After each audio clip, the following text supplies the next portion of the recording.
Bienvenidos gente linda, bienvenidos gente bella, por fin una vez más a un nuevo video, weón. Un nuevo video en el canal y por supuesto, como están viendo en el título, ¿cierto? No les voy a anticipar nada. Hice un pequeño enroque. ¿Por qué? Por un tema de tiempo más que nada. Me estaba ahí tardando un poco más de la cuenta con el video de campeón porque son muchas cartas las que tenemos que mencionar, son 30 cartas, así que probablemente ese va a ser el video más largo, el análisis racial más largo hasta la fecha. Esperemos que no sea así. No lo he terminado de grabar, pero son muchas cartas las que tenemos que analizar, entonces por lo tanto como el video de hoy va a ser un poco más corto, ya que solamente son 16 cartas de las cuales vamos a hablar en la edición de la guía de soporte de la cofradía, puesto que solamente voy a hablar de las cartas que se le hizo alguna especie de rework en la cofradía, pero no cartas, por ejemplo, que solamente se le hizo rework visual o que fueron reeditadas, ya, sino que estamos hablando aquí netamente de que se le cambió algo se le modificó, habilidades, costes, etcétera, ya, o cartas nuevas, para que lo tengamos en consideración. Entonces, por lo tanto, por eso va a ser una guía mucho más corta que las anteriores que les había mostrado hasta la fecha. Eso por un lado, y por supuesto durante el transcurso de la semana o ya derechamente el fin de semana va a estar liberada finalmente la guía racial de campeón. Ya, pero solamente ese enroque para poder sacar un video lo antes posible, ya que han llegado nuevos miembros al canal, entonces por lo tanto tenemos que ahí justificar la pasta, ¿cierto? Eso por un lado, y por supuesto saludar como siempre a los miembros del canal. Se nos sumaron dos más, en Diamante Turquesa, ¿cierto? Y en Manada Mortífera o Mananda Mortífera.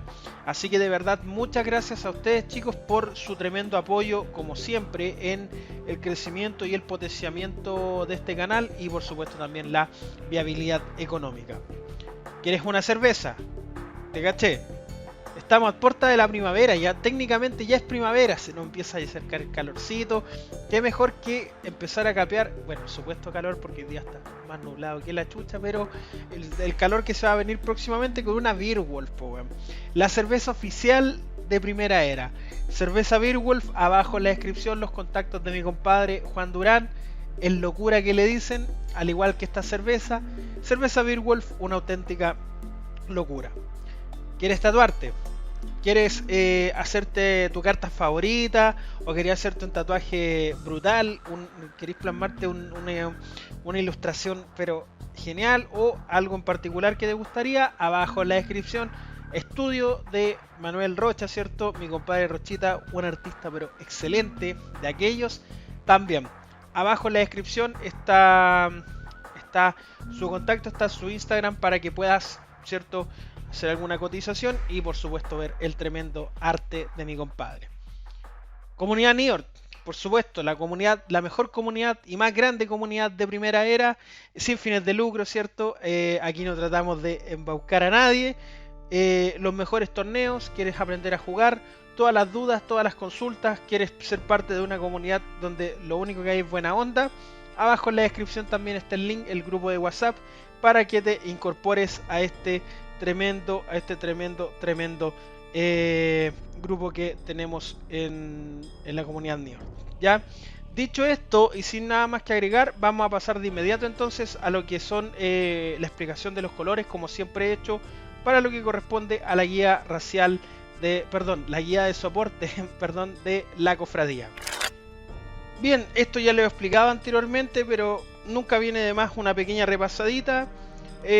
Yo utilizo un sistema de colores para poder graficar cuáles son más o menos en qué categoría clasificar, ¿cierto?, cada una de estas cartas. Cuando tiene un fondo rojo es que es una carta rota, sencillamente una carta que está completamente baneada o que su uso está restringido pero de manera muy limitada, ¿ya? Son cartas que por lo general tienden a romper el juego, son cartas extremadamente poderosas, ¿ya? Luego tenemos el fondo amarillo, que son cartas core. No son son cartas muy buenas, ya no llegan a estar rotas, o de repente una que otra sí, pero bueno, se le perdona. La cosa es que son cartas core, entonces por lo tanto prácticamente van en todos los mazos o se suelen ver en la mayoría de diversas composiciones. Ya se suelen ver muchos, son cartas que son muy utilizadas, incluso muchas de ellas llegan a ser indispensables. Luego tenemos el fondo verde, que son cartas que tienen ya un uso un poco más limitado.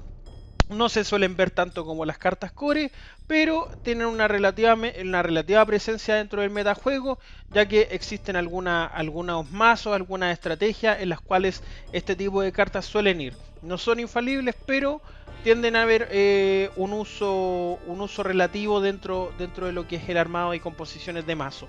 De repente porque tienen sinergia con el funcionamiento de alguna raza o en alguna estrategia, etcétera. Son cartas que se ven en menor medida, pero que aún así logran ver juego. Y finalmente el fondo azul, que ya son cartas tech. Poco y nada se ven ya, por lo general son cartas que si se llevan por una copia, así como una alternativa. De repente no se suelen utilizar porque quizás no son cartas de tan buena calidad, o porque hay cartas que hacen una pega mucho mejor que la que realizan las cartas tech. Las menciono siempre igual porque de aquí hay algunas cartas que suelen ver de vez en cuando juego, pueden ser bastante sorpresivas. Y porque, como siempre he dicho, cuando hablamos de un análisis de una edición, siempre tenemos que abarcar la mayor cantidad de cartas posibles, sin por supuesto irnos al chancho y mostrar cartas que sean ya totalmente malas. Vamos a pasar entonces de inmediato a lo que son las cartas. No son muchas, son 16, así que comenzamos de inmediato. Bien, gente, esta guía de edición va a tener una peculiaridad. ¿A qué me refiero con esto? Y me voy a alargar un poquito en este punto. La cofradía, por lo general en primera era, suele ser utilizada como una edición de soporte para las 3 primeras ediciones. Y es por este motivo por el cual, junto con hablar qué es lo que hace la carta como tal, aquí en este caso el Sosna, que es una carta de anulación, también voy a dejar en la parte de abajo la edición a la cual pertenece la carta. Ya la edición me refiero a edición nativa. ¿Cuál es la edición de origen que tiene la carta? Obviamente esta reedición de la cofradía, y en qué edición básicamente es la que se suele utilizar. Esto principalmente para lo que son los formatos de edición, ya formato racial edición o formato edición. Solamente ese es el fin que cumple anunciar cuál es la edición nativa que tiene cada carta de la cofradía, ¿ya? Y vamos a partir de inmediato con una carta que va en todos los mazos. Por supuesto, en el apartado de anulación tenemos al Sosna. Sosna, no voy a mostrar la edición original porque no tiene sentido. No me gusta así como rememorar el pasado, la evolución de la carta. No, eso déjenselo a los nostálgicos. Aquí hablamos del metajuego actual. Sosna, talismán de coste 2. Anula una carta oponente y Sosna es carta única, ¿ya? Por supuesto va en todos los mazos porque es la única anulación de aliados que tenemos que es de carácter universal, ya que ustedes saben que por otra parte existe Niam, pero Niam es raza cazador, ¿cierto? Entonces por lo tanto lo que tenemos para anular aliados, ¿ya? Porque recuerden que tenemos marca del tigre de espíritu de dragón, pero es una cancelación, ¿ya? Lo mismo ocurre con, entre comillas, con posesión mayor. Aquí tenemos una anulación, es decir, la carta es anulada y por consiguiente va al cementerio. Esa carta no se considera nunca que entra en juego, sino que simplemente el oponente paga el coste de activación, la juega y si se la anulas, no se activa o dispara su habilidad y la carta va al cementerio. Muy buena, extraordinaria. ¿Por qué no es una carta rota? Porque es carta única, ¿ya? Aquí se hizo algo súper bueno y es limitar la carta. Muchos teníamos la aprensión, y esperemos que nunca pase, de que primera era se termine transformando en primer bloque en cuanto a que estamos plagados de anulaciones, cancelaciones. ¿Cómo se evitó eso? Dejando Sosna como carta única. Y esto hace también que la carta no sea extremadamente rota porque solamente puedes llevar una copia en el mazo debido a la limitante que te entrega el texto de la misma. Es una tremenda carta y por supuesto su edición nativa, al ser la ira al Nahual, le da prácticamente la gran mayoría de la anulación a esta edición. Muy buena carta, muy buena, y como dije 2 veces anteriores, va en todos los mazos. Cartonazo Sosna. Vamos a pasar a la búsqueda ahora, el apartado de la búsqueda. Y esta es otra carta cuya edición nativa es la ira del Nahual y es Revolución de los Objetos.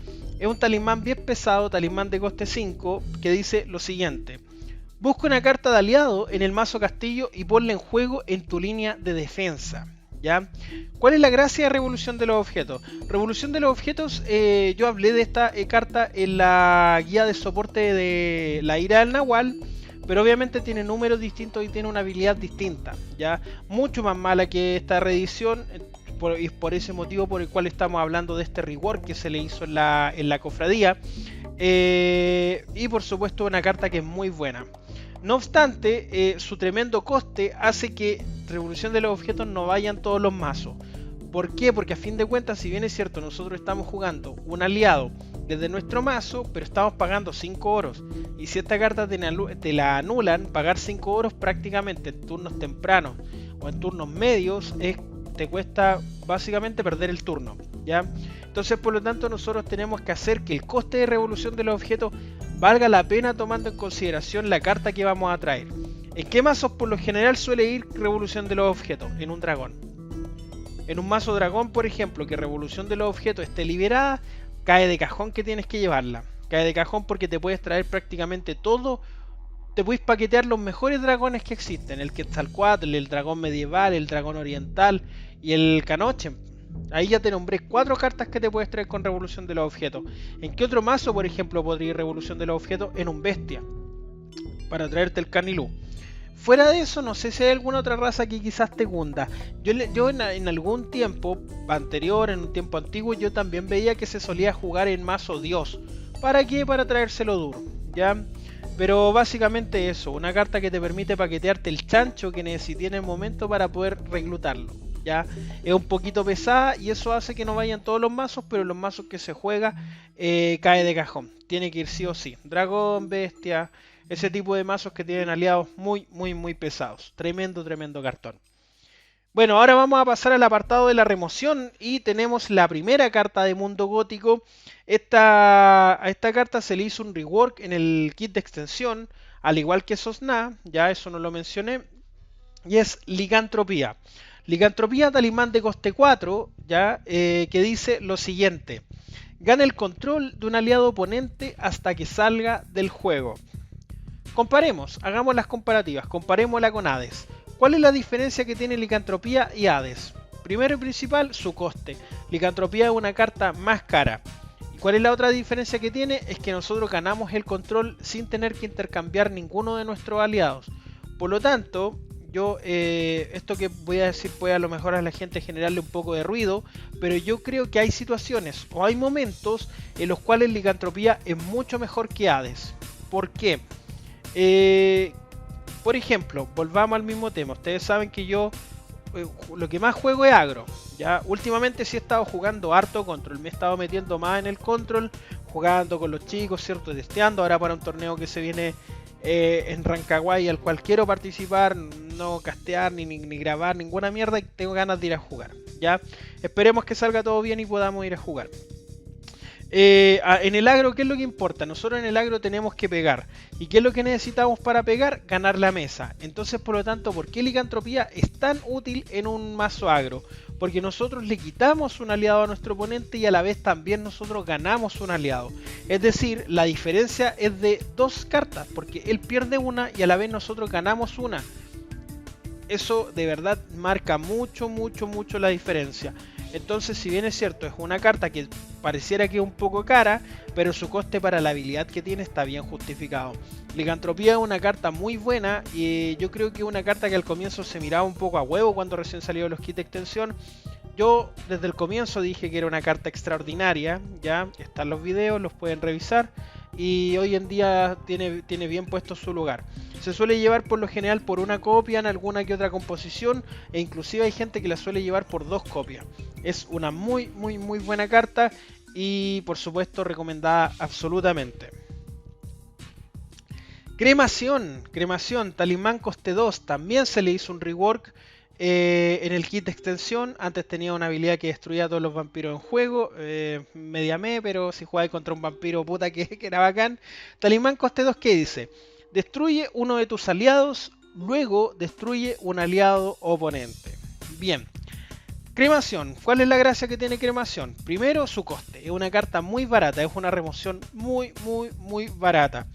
¿Cuál es el contrapunto que tiene Cremación? Es que es carta por carta al final del día. Es decir, es un aliado nuestro por un aliado oponente. No obstante, esto no hace que Cremación sea una mala carta, sino que es una carta que está diseñada para mazos que tienden a funcionar en base a ejecución de combos. Por ejemplo, tú puedes desencadenar combos y puedes dejarla cagar en la mesa. ¿Con qué, por ejemplo? Ya hablemos del racial. Siempre terminamos hablando del formato racial, pero es lo que más se juega, po. Lamentablemente. Mientras no se juegue en otros formatos distintos, vamos a terminar utilizando siempre como ejemplo el racial. Por ejemplo, ¿en qué razas tú podrías jugar Cremación perfectamente? En Dios. Bárbaro la podrías llevar como una cartita tech para cambiar con los elfos arqueros. Licántropo, sin duda. Fairy, con Sátiro, con los gnomos. Cualquier raza que tenga aliados con habilidades de salida o que tengan retorno del cementerio. Hasta en un abo podréis llevarla si es que quisierais jugar con los Garm. Es una carta versátil, no van todos los mazos, pero hay mazos en los que de verdad cae de cajón y de verdad ve mucho juego. Las razas que les mencioné. Es una carta interesante, como dije, no van todas las composiciones, no van todas las barajas, pero es interesante probar la carta. Yo me armé hace mucho tiempo, no mucho tiempo, pero me armé hace un tiempo atrás un mazo Dios que giraba en torno a Cremación. Tenía Baldur, Sif, qué sé yo, y jugarla por 3 en ese mazo, puta que era un tesoro, era un manjar, weón. Era muy rica la carta. Pero hay que saber cómo jugarla. No van todos los mazos, pero tiene su nicho, y es por eso que está de color verdecito. Siguiente, Loki. Bueno, aquí ya pasamos al apartado de lo que es el descarte de mano. Talismán de coste 2, ¿cierto? También se le hizo rework en el kit de extensión. Muchas de estas cartas se le hizo rework en el kit de extensión para que lo tengamos en cuenta, pero tenemos que hablar de ellas, por supuesto. Talismán coste 2, ¿qué dice? Mira la mano de tu oponente. Luego tu oponente descarta una carta de su mano. ¿Por qué de color azul? Porque, si bien es cierto, no tiene una mala habilidad, por 2 oros es un descarte de mano, ya. Y además mira la mano de tu oponente. ¿Por qué de color azul entonces? ¿Por qué carta tech? Porque hay cartas de descarte de mano que son mejores. Inclusive dentro del reto. La Cíclope, la mejor, ni hablar. Sin duda alguna Cíclope es por lejos la mejor carta. Tenemos Cíclope, tenemos Anchimayen, podría ser Guillermo Tell.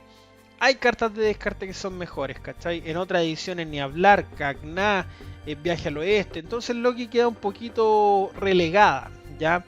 Sin ser una mala carta. He visto alguna que otra composición en la cual la llevan por una copia también, como una carta tech. Mazo Fairy, quizás Rompemano, he visto que la llevan. Es una carta que igual es interesante, porque el tema de mirar la mano de repente es un poco mirado a huevo, pero mirar la mano te da un acceso a información que puede llegar a ser indispensable en el desarrollo de una partida. Así que es por eso que no hay que desestimar nunca este tipo de cartas, gente. Pese a que no ven un juego nunca, pero también puede llegar a ser muy impredecible y tú no sabés con qué pastelito te podías encontrar si te la juegan con otra cosa, te hacen un combo más o menos interesante. Ojo. Y por supuesto también edición nativa el reto, o sea, la podemos utilizar en el reto. Muy buena carta Loki, pese a que no ve juego prácticamente nunca, pero tiene su puntito ganado.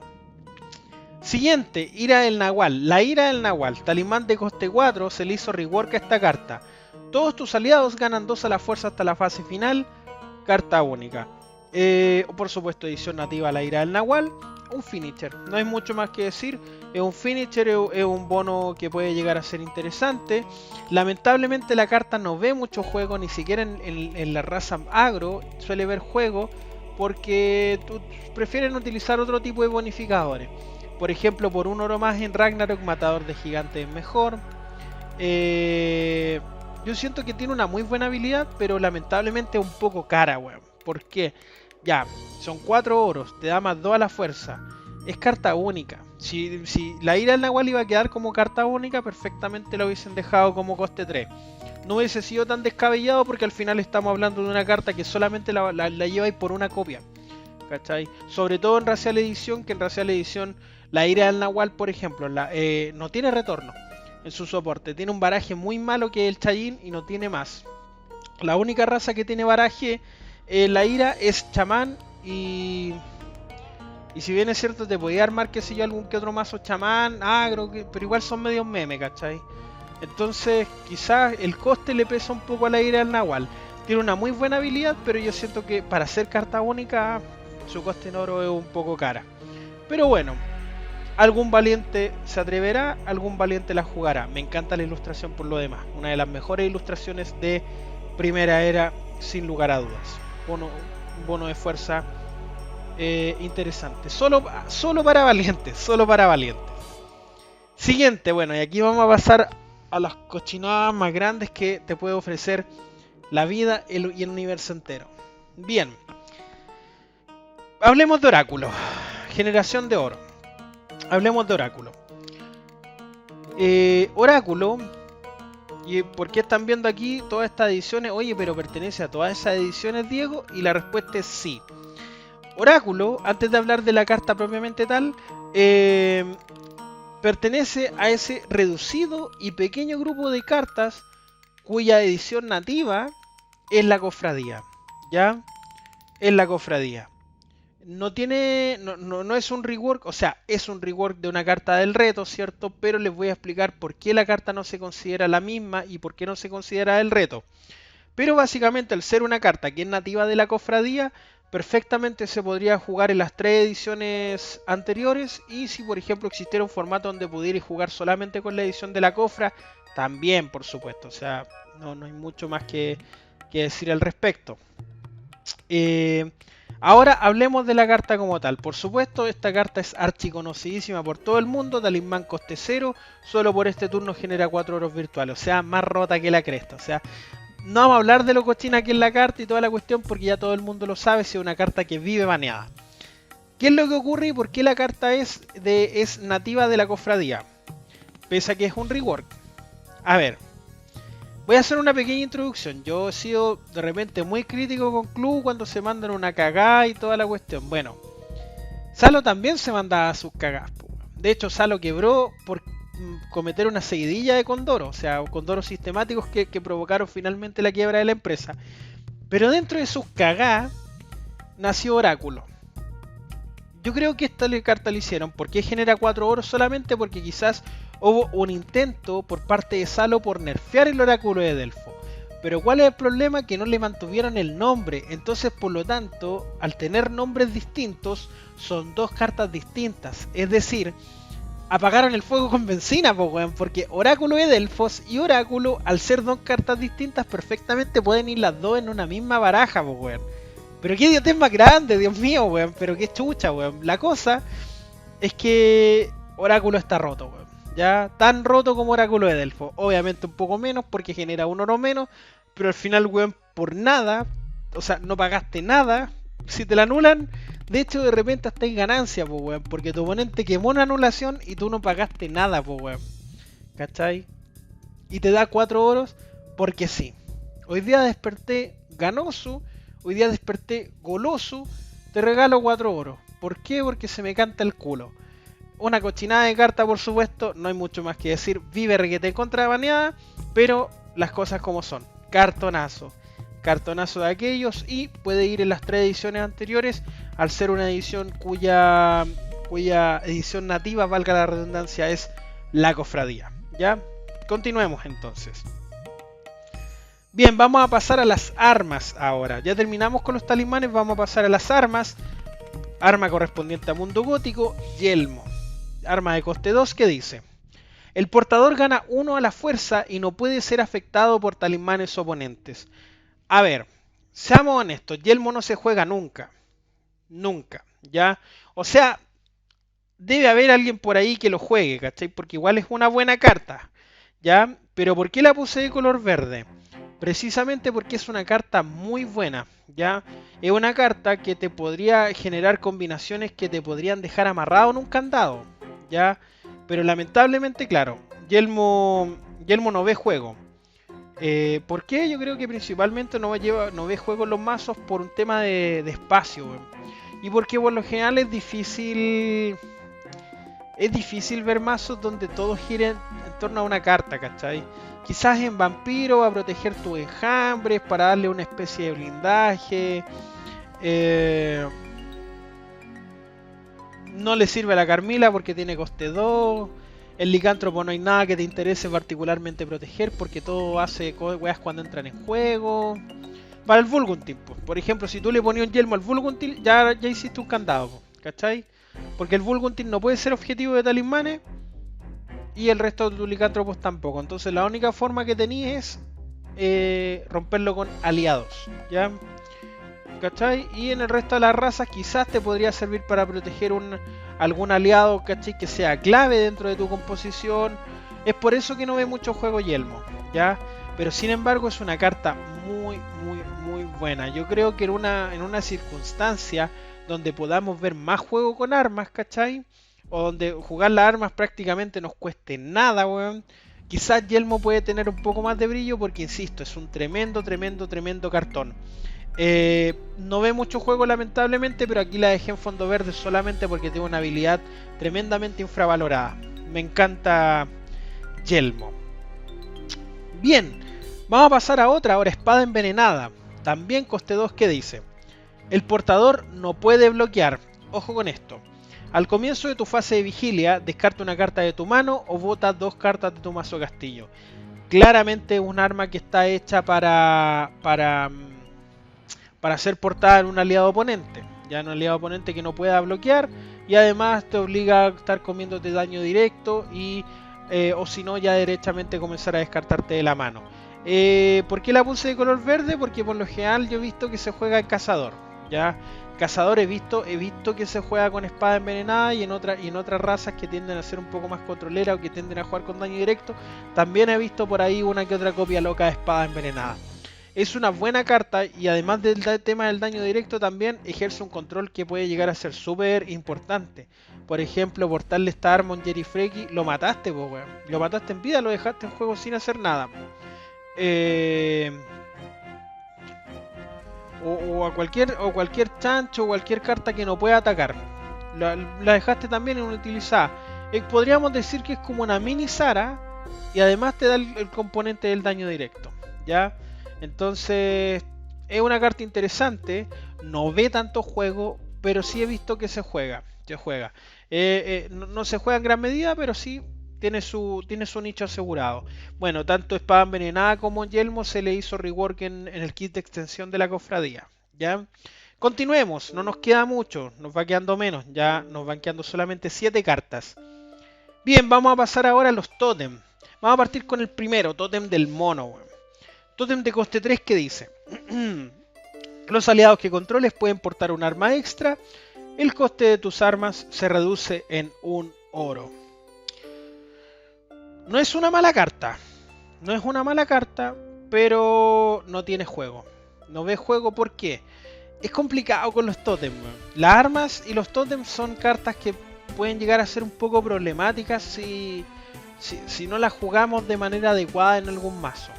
Porque si bien es cierto, los tótems son cartas que te entregan habilidades muy buenas, ese es precisamente el problema de un tótem. Tiene que tener una habilidad muy buena para que puedas hacerle un espacio a tu mazo, porque nunca un tótem te va a reemplazar un aliado. Nunca. ¿Por qué? Porque el tótem puede tener una habilidad continua, una habilidad que está molestando, pero al final del día el tótem no ataca ni bloquea. ¿Ya? Entonces si nosotros vamos a jugar con un tótem así, tenemos que tener en cuenta una cosa: ¿en qué composiciones nos puede servir tótem del mono? Mazos que jueguen con armas, ¿ya? Vamos a volver a utilizar de ejemplo el análisis, el formato racial. ¿Qué razas hoy en día te pueden jugar con armas? Quizás bárbaro, quizás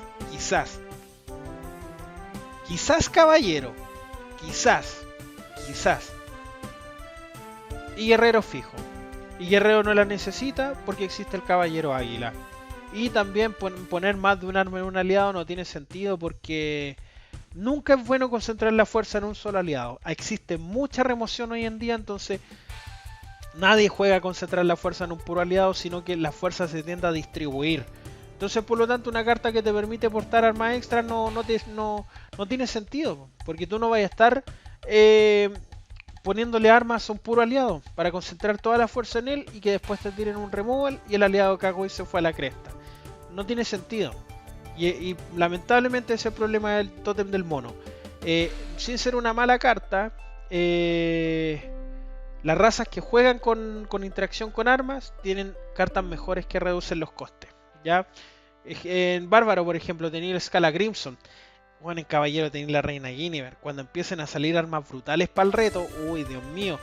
¡Dios mío, señor! Es por eso lamentablemente hace que Tótem del Mono esté relegado a un escalafón de ultratumba, pero mal. Nada que decir al respecto. Tótem del Mono se le hizo rework en el kit de extensión también. Puras cartas del kit de extensión acá, la cago. Siguiente, Tótem de Hierro. Caso similar a Tótem del Mono. Tótem de coste 3. Mientras este tótem esté en juego, tus aliados que porten armas ganan 1 a la fuerza y son imbloqueables. Lo mismo. Guerrero tenéis Carib, que es un bono permanente. Le da a tus aliados que cada vez que juegue un arma, le da a todos tus aliados un bono permanente. Pasa lo mismo con Tótem del Mono. Hay cartas que cumplen roles similares y que lo hacen de manera mucho más eficiente que Tótem de Hierro. Sin ser una mala carta, pero no ve juego.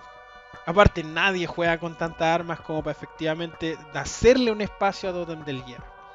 A Tótem de Hierro, perdón. Ustedes tienen que tener en cuenta que para poder meter una carta así, algo tenéis que sacar. Y no sé qué está dispuesto las personas a sacar algo de su baraja para hacerle un espacio a Tótem de Hierro. No tiene una mala habilidad, pero no, para los chistes. Para las bromas. Siguiente. Bueno, mismo caso que Oráculo. Y este es un cartonazo. Templo de Tenochtitlán. Salió en la Toolkit. Toolkit de primera era. Templo de Tenochtitlán, cartonazo pero de aquellos. Al ser su edición nativa, la cofradía puede ir perfectamente en las 3 ediciones anteriores. ¿Ya? Dice, en tu fase de vigilia puedes jugar este tótem desde tu cementerio. Puedes desterrar este tótem para destruir una carta oponente que no sea oro. Es una remoción. ¿Ya? Si bien es cierto, es un tótem que no te va a servir de mucho tenerlo en juego porque al final su principal función va a ser jugarlo y desterrarlo para romper. Es un removal. Puede convertirse en un removal de tótem, que no tiene el reto. Puede convertirse en un removal de armas, que no tiene el reto. Y es un removal adicional que le estáis dando a la cofra que le estáis dando a... Bueno, la cofra también, pero que le estáis dando a la ira del Nahual y Mundo Gótico. Es una carta que es buena, pero por sobre todo, más allá de lo muy buena que sea, es una carta que es increíblemente funcional, sobre todo en formatos de edición, donde a veces la remoción escasea. Además que es una carta que al irse al cementerio la podéis cambiar con tantas cartas, weón. Vampiro Oriental, todo lo que te haga descartar Tlacatecolotl. En Mundo Gótico, Templo de Tenochtitlán no se ve tanto porque existe el Juego Eterno. ¿Ya? Juego Eterno es una remoción de Mundo Gótico. Si no saben lo que hace, pueden irse desde acá a la guía de soporte de Mundo Gótico. Sí, voy a acordarme de dejar el enlace arriba, si no, váyanse a mi canal, se pueden suscribir. Es una carta que en formatos más liberados quizás Templo de Tenochtitlán no ve juego. Pero en las 3 ediciones, o por lo menos en 2 de estas, es core.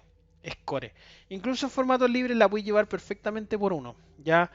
Yo sigo insistiendo en la tesis de que Templo de Tenochtitlán es una carta buena. No es una carta descollante, no es una carta brutalmente buena.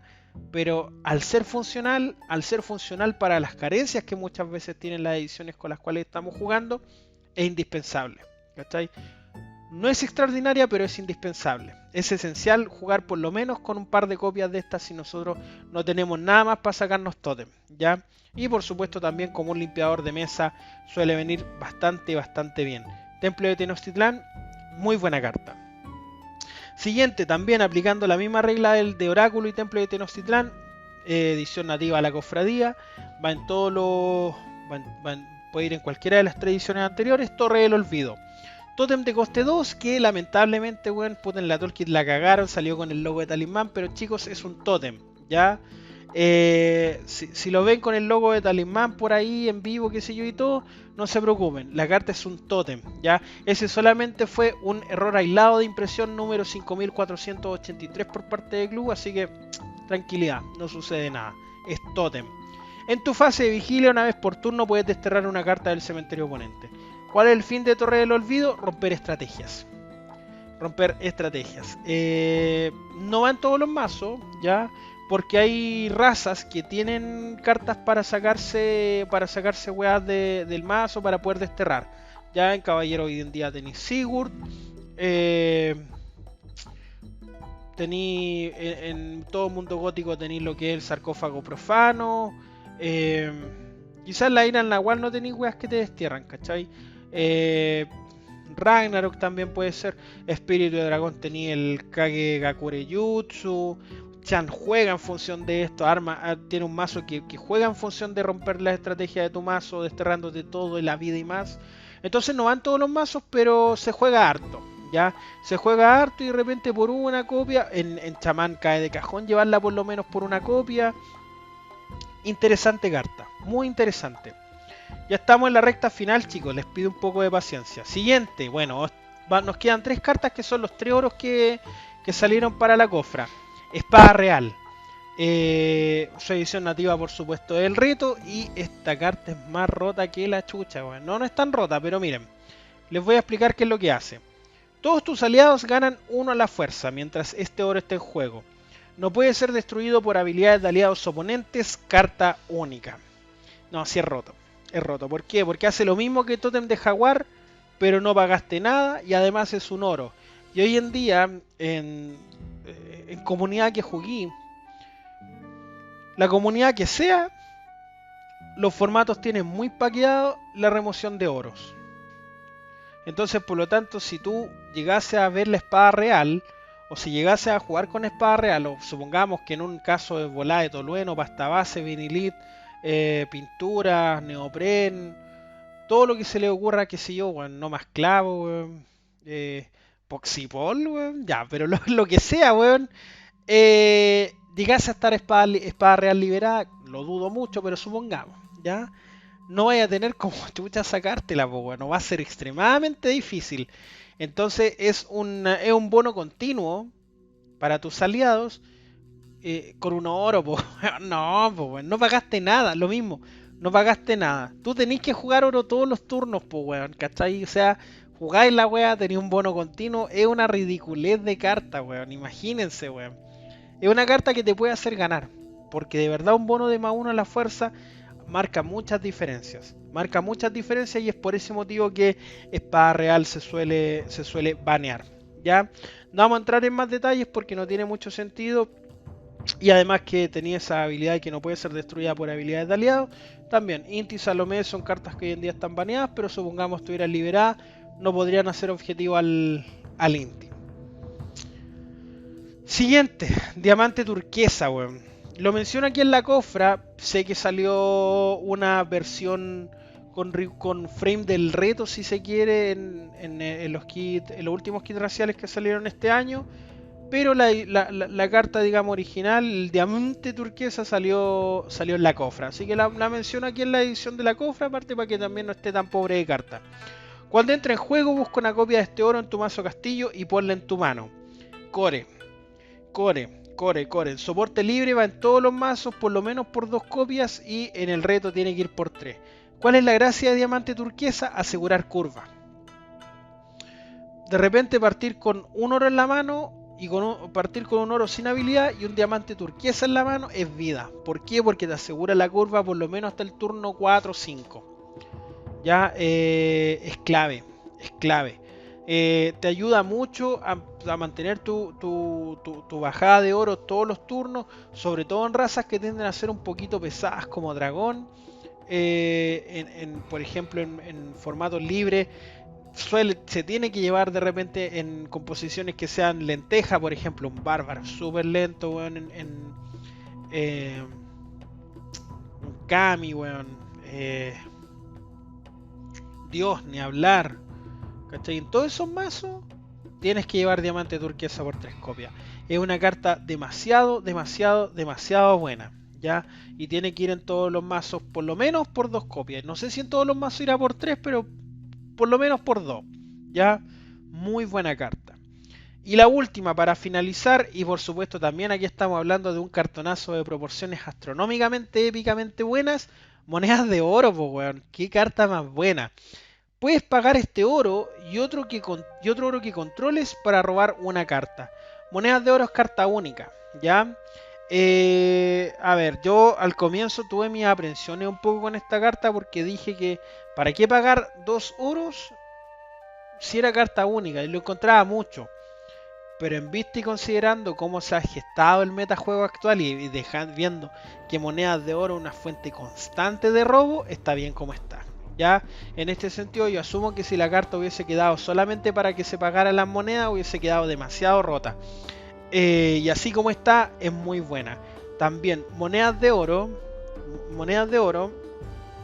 ojo con lo que les voy a decir.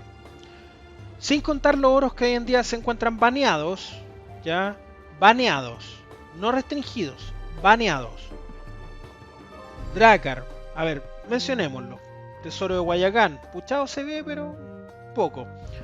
Tesoro de Guayacán, Drakkar, Sello Imperial de Jade, Go. Sin contar esos oros, los oros más rotos que hay en primera era, omitiendo esos. Monedas de oro es por lejos el mejor oro que se juega hoy en día en primera era. Lejos el mejor. Lejos el mejor. Y por consiguiente, tiene que ir en todos los mazos. No hay mucho más que decir al respecto. Te da robo en vigilia. Robar en vigilia, cabros, es la cumbia, weón. Robar en vigilia te puede hacer ganar. Indispensable. Monedas de oro es tan bueno que va en todos los mazos. Nada más que decir. Pasemos entonces a la despedida. Continuemos. Del día de hoy, espero que le haya gustado, espero que haya sido de su agrado. Como siempre les recuerdo, comentar, suscribirse, den like. Si quieren apoyar económicamente el canal pueden hacerse miembros también. Recuerden que todos los videos grabados ya